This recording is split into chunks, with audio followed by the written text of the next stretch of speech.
नमस्कार दोस्तों, मेरा नाम है विजय कुमार गिरी और मैं आप लोगों का हार्दिक स्वागत करता हूं अपने यूट्यूब चैनल जिसका नाम है सुगा क्लासेस फॉर एग्रीकल्चर। दोस्तों, आज मैं आप लोगों को फंडामेंटल ऑफ सॉइल साइंस का 5वां लेक्चर पढ़ाऊंगा, जिसमें चौथे लेक्चर में मैंने पढ़ाया था वेदरिंग ऑफ सॉइल। सॉइल का अपक्षय, मृदा अपक्षय बताया था। मृदा अपक्षय में मैंने भौतिक मृदा अपक्षय बताया था। भौतिक मृदा अपक्षय के बारे में जितनी भी जानकारियाँ थी सब मैंने आपको बता दी थी जो महत्वपूर्ण थी।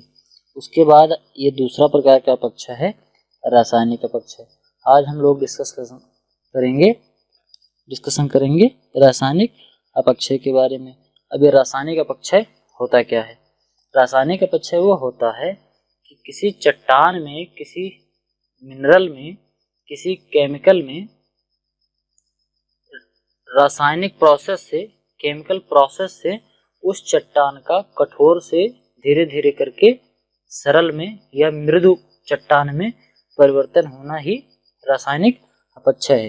देखो इसमें लिखा क्या है, चट्टानों एवं खनिजों का अपक्षय भौतिक शक्तियों के साथ साथ रासायनिक शक्तियों द्वारा भी निरंतर होता रहता है। कभी कभी उपयुक्त दशाओं की उपस्थिति में रासायनिक अपक्षय सबसे अधिक प्रभावकारी कारक होता है। जैसे सबसे ज़्यादा प्रभावकारी कैसे होता है? जैसे मान लो कारपेट जो होता है, जिससे वेल्डिंग करते हैं, गैस वेल्डिंग करने वाला एक पदार्थ होता है, तो कारपेट पत्थर के रूप में आता है, पत्थर फॉर्म में रहता है। अब देखो केमिकल वेदरिंग का फायदा क्या है। ये जब कारपेट रहता है, पत्थर के फॉर्म में रहता है, तो ये बहुत ज़्यादा हार्ड होता है। ठीक, इसको जल्दी तोड़ा नहीं जा सकता। जब तोड़ते हैं तो इस पे हथौड़ी से मार मार के इसको तोड़ते हैं। लेकिन जब इसमें थोड़ा सा पानी मिला दिया जाता है तो ये धीरे धीरे केमिकल प्रोसेस करके ये धीरे धीरे मृदु में बदल जाता है। ठीक, आसानी से टूट जाता है। जैसे कि अनबुझा चूना जो होता है, उसका पत्थर, खड़िया चूना, ये चूना भी जब पानी के साथ क्रिया करता है तो धीरे धीरे मृदु बन जाता है और सूखने के बाद ये भुरभुरा हो जाता है। तो रासायनिक अपक्षय का ये फायदा है कि ये हार्ड से किसी चीज को, कुछ चीजें हैं जो हार्ड रहती हैं पहले, लेकिन जब उसमें केमिकल वेदरिंग होती है तो ये धीरे धीरे क्या करती हैं, छोटे छोटे और मृदु कणों में टूट जाती हैं और धीरे धीरे करके ये मृदा का निर्माण करने में सहायक होती हैं। इनकी रासायनिक संरचना और संगठन में परिवर्तन हो जाने से नए खनिज बन जाते हैं। इनके जो रासायनिक संरचना होती है, जब इसमें केमिकल वेदरिंग होती है तो इनकी रासायनिक संरचना भी बदलती है, इनके रूप भी बदलता है और इनका फिजिकल कंडीशन भी बदल जाता है, जिससे शक्तियों का, इन्हीं शक्तियों से मृदा का निर्माण होता है। ठीक, अब देखते हैं क्या है। अब रासायनिक अपक्षय जो होता है ये कौन कौन से तरीके से होता है, जिसमें पहला है ऑक्सीकरण से। तत्वों तथा यौगिकों से ऑक्सीजन का संयुक्त होना। जैसे कोई यौगिक है, मान लो कोई यौगिक है, अगर इसमें ऑक्सीजन जुड़ जा रहा है, ये ऑक्सीजन अगर इसमें जुड़ रहा है तो इसको हम क्या कहेंगे? ऑक्सीकरण।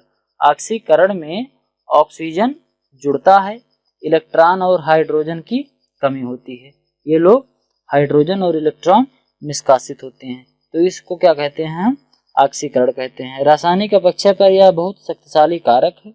कुछ चट्टानें तथा खनिज पदार्थ जिनमें लोहा, मैग्नीशियम, कॉपर, कैल्शियम तत्वों की प्रधानता होती है का ऑक्सीकरण सर्वाधिक होता है। मतलब जिसमें लोहा, मैग्नीशियम, कॉपर या कैल्शियम ज़्यादा होता है उसमें ऑक्सीकरण ज़्यादा होता है, क्योंकि ये जितने भी हैं ये सब प्लस चार्ज के हैं, Mg+,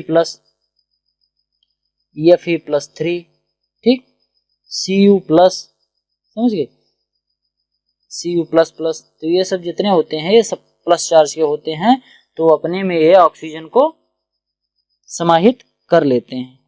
जैसे H+ आयन होता है, ठीक, और O- चार्ज होता है, तो इसीलिए दोनों मिलके क्या बना लेते हैं?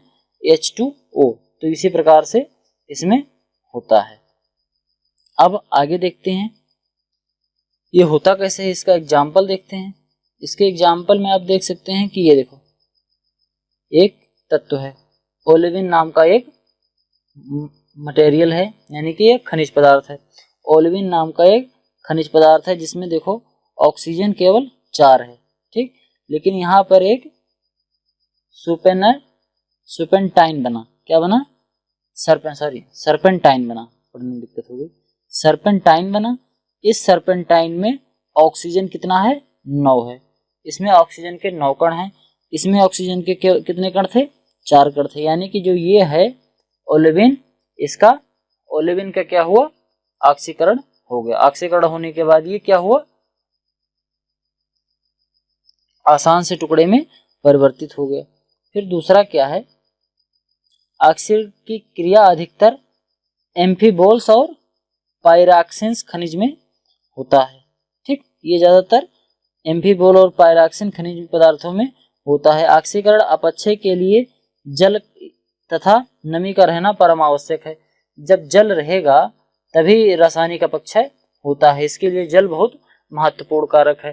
अपक्षय को आप ऐसे समझ सकते हैं कि जब आयरन होता है, आयरन की कोई स्टील है, यानी कि राड कोई लोहे की एक छड़ है, जब उस पर पानी लगेगा और वो एनवायरमेंट के ऑक्सीजन के संपर्क में आएगी तो क्या होगा? इसका ऑक्सीकरण हो जाएगा और उसमें जंग लग जाएगा।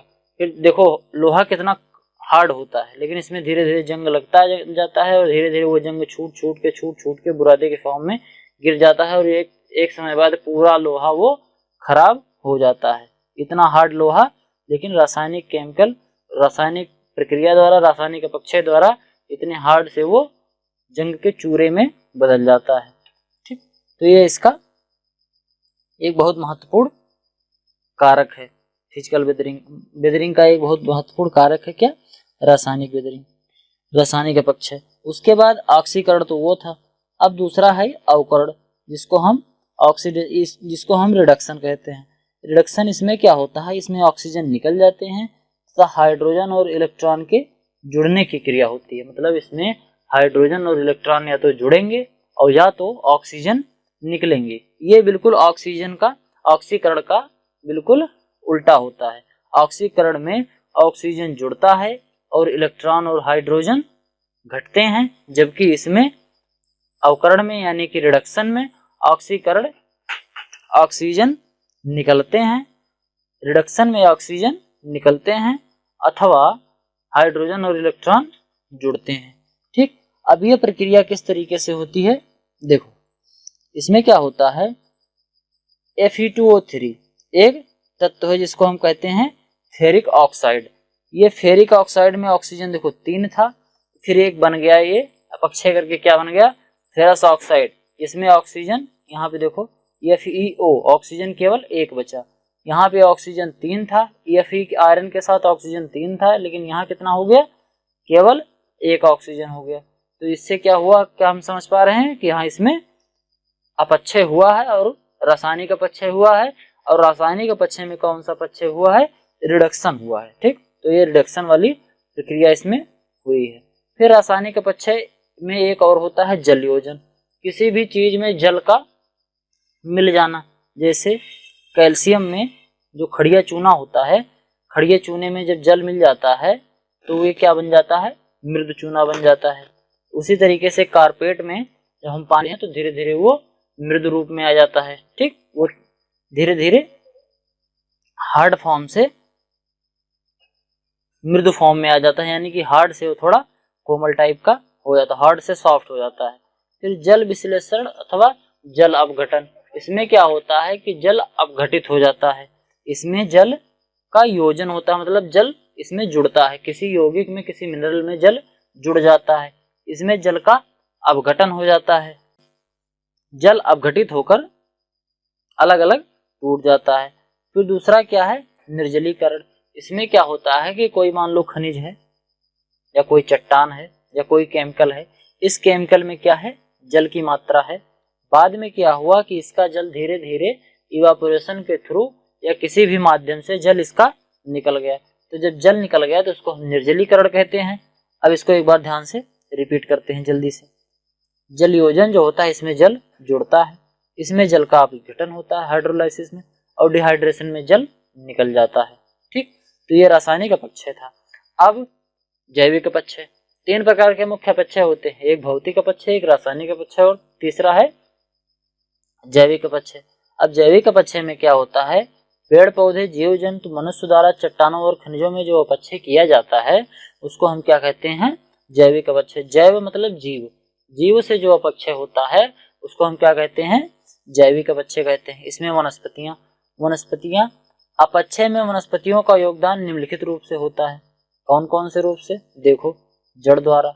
जैसे मान लो कि एक पत्थर है, ये चट्टान है, इस चट्टान पे कोई एक पेड़ निकल गया, कोई एक पौधा उग गया किसी तरीके से, फिर इसकी जड़ें जो हैं इस चट्टान में धीरे धीरे फैलती गई, और फिर उसके बाद ये जो जड़ें फैली हैं ये धीरे धीरे मोटी होती गई। तो जब ये मोटी होती जाएंगी तो ये चट्टान पे बाहर की तरफ ऐसे प्रेशर डालेंगे तो ये चट्टान टूट जाएगी। जैसे कि कभी आप लोगों ने देखा हो कि दीवार पर पीपल या कोई और पौधा जब जम जाता है तो धीरे धीरे कुछ समय बाद वो दीवार को तोड़ देता है, इतनी मजबूत दीवार या छत उसको तोड़ देता है। तो उसी प्रकार से ये क्या करता है, उसी प्रकार से ये चट्टानों को भी तोड़ देता है और चट्टान, बड़े चट्टान धीरे धीरे छोटे टुकड़े में बदल जाते हैं।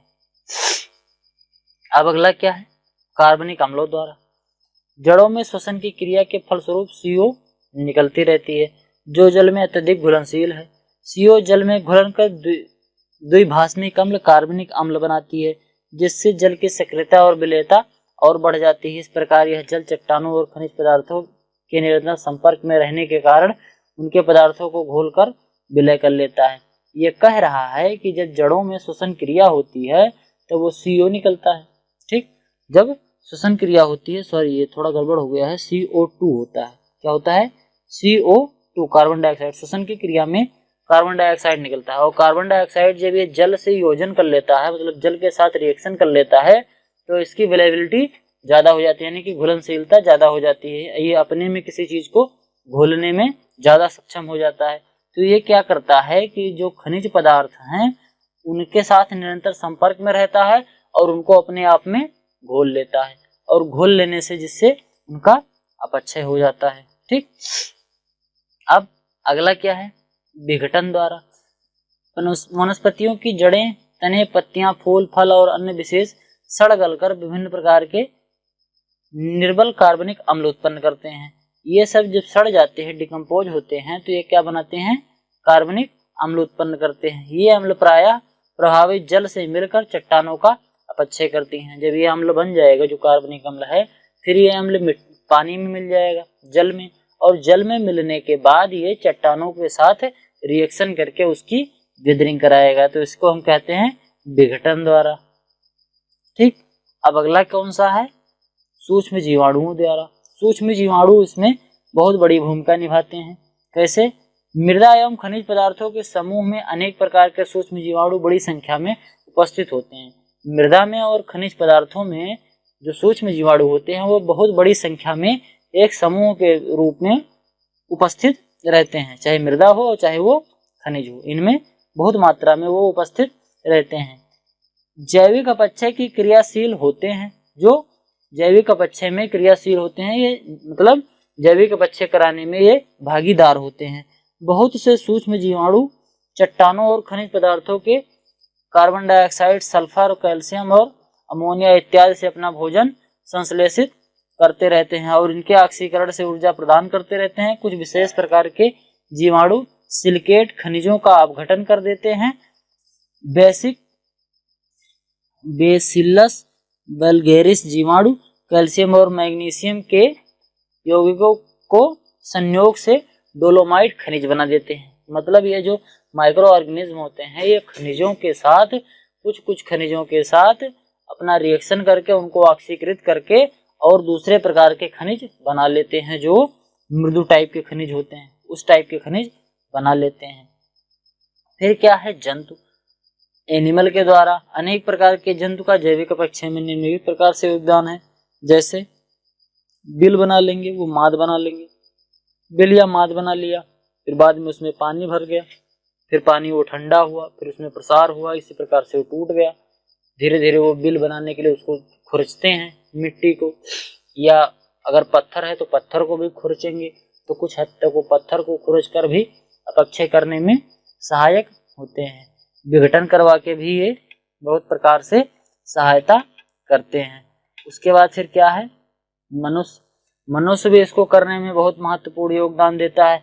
मनुष्य अपने उद्देश्यों की पूर्ति के लिए चट्टानों को तोड़ कर और काट के अपक्षय में सहायता पहुंचाता है। रेल, सड़कें, नदी, नहर, तालाब आदि को बनाने के लिए जो पत्थर लगते हैं, जो सड़क बनाने के लिए पत्थर लगते हैं, इसको डायनामाइट से बड़े बड़े चट्टानों को, पर्वतीय चट्टानों को डायनामाइट से तोड़कर और उसके बड़े बड़े भाग को पुनः छोटे छोटे टुकड़ों में मशीनों द्वारा तोड़ दिया जाता है। तो ये आदमी करता है। जैसे संगमरमर का पत्थर है, कोई एक बहुत बड़ी शिला हुई, फिर उसी शिला को उसने काटा, आदमियों ने, मनुष्य काटता है और काट के उस संगमरमर को टाइल्स के रूप में बना के घरों में लगाते हैं। तो इस प्रकार से मनुष्य भी अपक्षय के लिए बहुत बड़ा योगदान देता है। Thank for the attending my class. If you like the video, do not forget to subscribe my channel, and if you like the video, please like and comment in the comment box. Thank for all.